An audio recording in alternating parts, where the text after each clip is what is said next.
Like many Americans, I feel like I pay a lot in taxes. A lot. On the other hand, the main reason my taxes are so high is that I make a good living. Many Americans aren't as lucky as I am. Whether they're seniors on a fixed income, or disabled, or unemployed, or facing high medical bills, thousands of people owe taxes that they just can't afford to pay. Now, if you can pay your taxes, you should. But believe it or not, the U.S. doesn't want you to spend money on taxes when you need it for food, shelter, or medicine. The government wants your basic needs taken care of before you start sending money to Uncle Sam. But the system set up only protects you if you know what to do, and attorney Eric Olsen does. He often advises seniors trying to choose between paying their taxes and paying their rent or other necessities. Eric is the executive director and founder of the Helps nonprofit law firm. It's a charitable law firm that helps seniors nationwide with financial problems. In this interview, the former bankruptcy attorney will explain what happens to people who owe federal taxes, why low-income seniors shouldn't worry about the IRS taking your home or property, the easy way to get the IRS to stop trying to collect on unpaid back taxes, if you can't afford them, and you'll learn all about currently not collectible status. That means the IRS won't garnish your wages or levy your bank accounts, and it won't require that you set up an installment agreement. And we'll also explain how Helps can help you with your unpaid taxes. Stick around, you'll meet a Helps client who got out from under a $70,000 tax bill.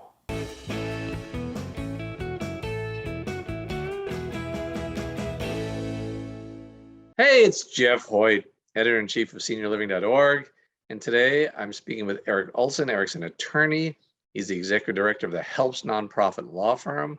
Unlike a lot of law firms, this is a charitable law firm that helps seniors and other people with financial problems. Thanks for all the good work you do, Eric, and thanks for joining us today. I'm glad to be with you today, Jeff. So today we're going to talk about one of those inevitabilities of life, which is taxes. They say, it's death and taxes are the two things that are always there, but there are occasions where seniors can avoid paying taxes that they owe, and that's what I want to talk about today.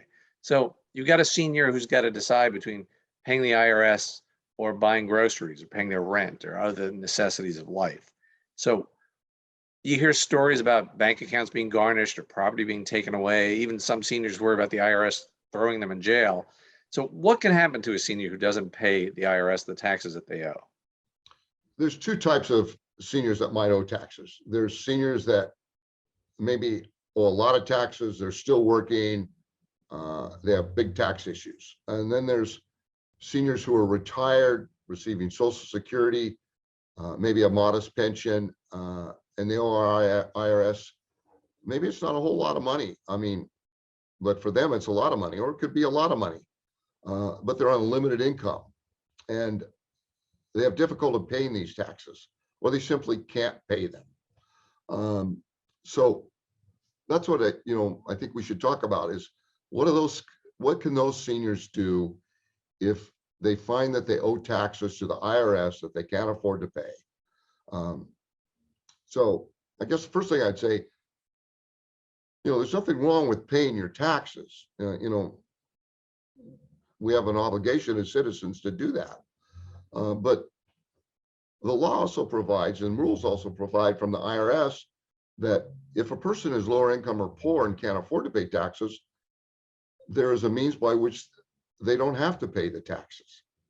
If I'm a senior, I know a senior like this who's choosing between buying medicine or paying their taxes.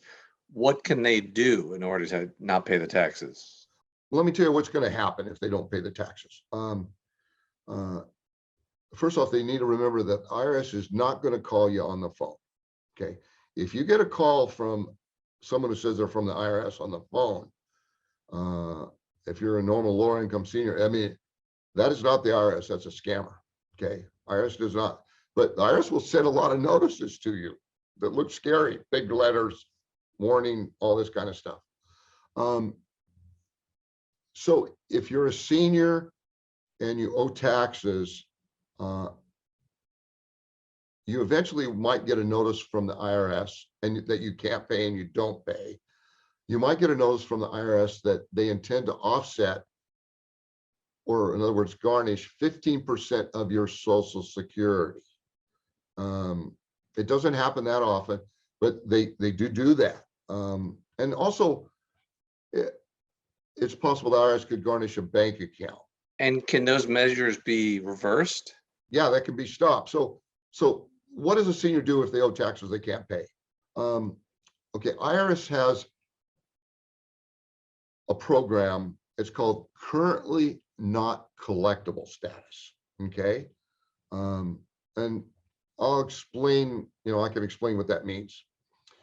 Currently Not Collectible status is IRS can put a senior, or frankly anyone, in a category within the IRS where they're not going to collect taxes from you. They're going to stop sending you notices. You might get a notice once a year, but that's it. And they're not going to try to collect from you. They can stop it. Now, if you're a younger person, they might want to renew that. But if you're a senior and elderly, and it looks like you're on a fixed income, that currently not collectible status might last literally forever.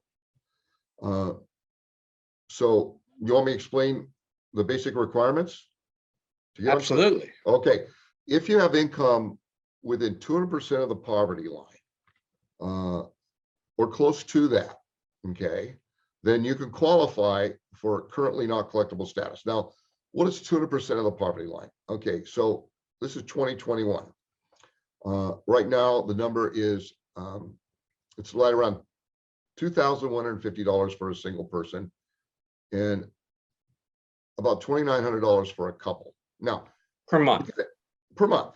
And you can actually have more income than that and still qualify for currently not collectible status, but that's the basics. And then there's another thing the IRS looks at, and that's if you have income within the poverty level. And so what the poverty level right now is,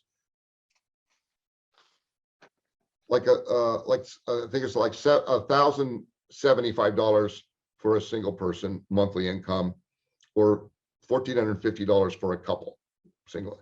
Now, if your income is close to the poverty line or less than the poverty line, it's really simple to get on non-collectible or currently not collectible status with IRS. Doesn't take a lot of work. And if you have more than that in there, probably is not going to be a problem. You might have to do a little bit more. So how does a senior get non-collectible status with the IRS? Okay, the IRS has a website that has the standards, budget standards that they allow for people to have for expenses to be able to qualify for currently not collectible status. So maybe we can put a link in your website somewhere or on this video. And it's interesting, the link, it identifies it being as a small business or self-employed. The category, it says on the link, but actually these numbers are for anyone, okay, for budget standards. So I'll go them real quick, okay, Jeff? So food for one person, $400, two persons, $724. Housekeeping supplies, one person, $41, two persons, $76. Apparel and services, one person, $92, two persons, $150. Personal care products, $42 for one person, two persons, $76. Miscellaneous, one person, $148, two persons, $266. And then housing, it varies between states, and there's a website that gives the amount of, what's allowed for housing. And then the same thing for transportation, but it's fairly generous, and it's quite a bit of money. And the standard for one car, I think, is like $533.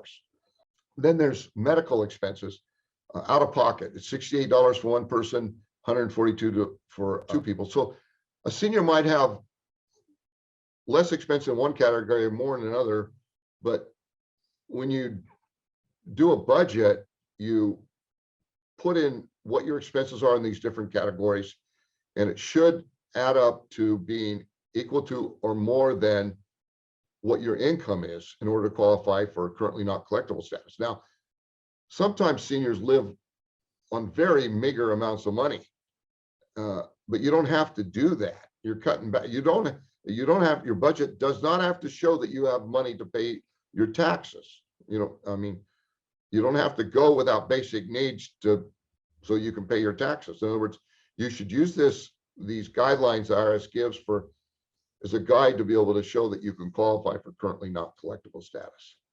And then, of course, there's different rules on, and there's a different, then how do you do it?